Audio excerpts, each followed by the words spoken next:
The saga continues of the super rich German, the Stihl MS211. All right, so after watching the last video that I had of this this particular chainsaw, I noticed when I was doing the spark test, it was sparking, but it was kind of erratic. It didn't seem like it was sparking real good. So, and that spark plug looked like it had probably been the original. So I went on, had my wife go buy a new one since I'm under the weather. She got a new one for me, and I also, while I was waiting around last night, I looked up the part numbers for the ignition system in this guy, the electronic ignition. And it just so happens I do have an extra one, so if that ignition module is bad, I can replace it. So I'm gonna go ahead and change it real quick, change out the spark plug, and we're going to see what we can do. I'll be back. Okay, so I did get it to run. Wasn't running that good. Still having that issue. Kind of noticed, sorry, I'm out of breath. I'm still not feeling good. I just kind of noticed as I was pulling the compression. The compression seems kind of light, lighter than it really should be for this model. My MS170s got more compression than this, and this isn't the spring-loaded recoil, so that really makes me believe the rings are probably shot in this guy, which it's probably gonna need a full rebuild. I looked it up, and the kits aren't that expensive. So one thing I would suggest, though, if you do decide to do a rebuild on a chainsaw, tear it all the way apart first.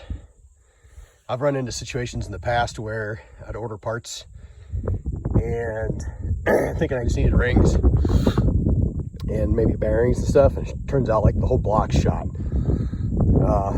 Or you run into something else you need to replace, and it kind of slows you down on getting everything else done. So I tried to make some adjustments while it was running, and it didn't want to run.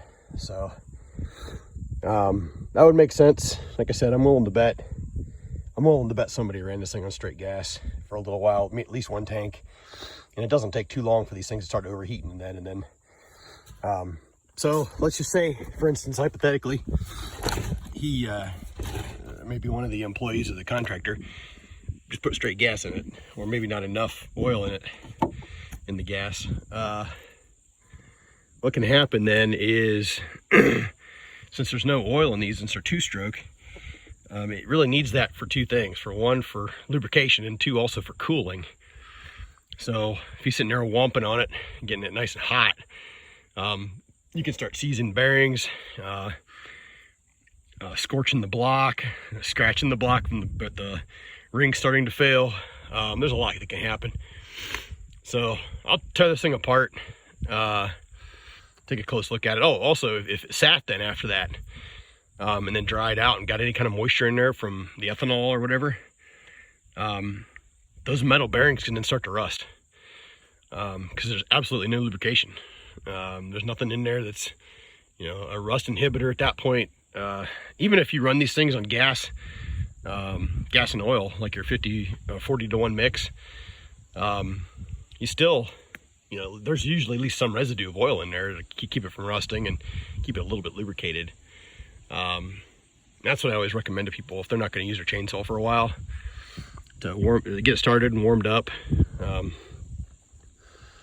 then shut it down, dump all the gas out of it, or dump it into a can you're going to use for, another whatever, weed whack or whatever, and then start it up again and then run the gas out of it. There'll still be enough lubrication in the block to keep it from rusting, but that way you don't have bad gas gumming up in the carburetor. And then next time you go to use it, it doesn't work right. You got to get it serviced. So yeah, like I said, I think this thing's going to get torn up all the way apart now. Tear apart the carburetor, do rebuild kit on the carburetor. I looked up in a brand new block for this guy. Out the door was like, I think brand new, like a better quality one was like $80. So worst case scenario, I might be looking into getting that, but oh, excuse me. My guess is the cylinder's probably okay. We'll have to see. I won't know for sure until I really get into it, but I like to try to keep as many OEM parts as I can on these because excuse me,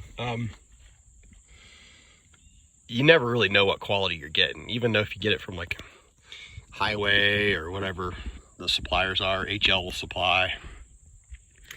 Meteor, I've heard is really, really, really good. Pistons and cylinders and stuff, you can get those. Those are really good.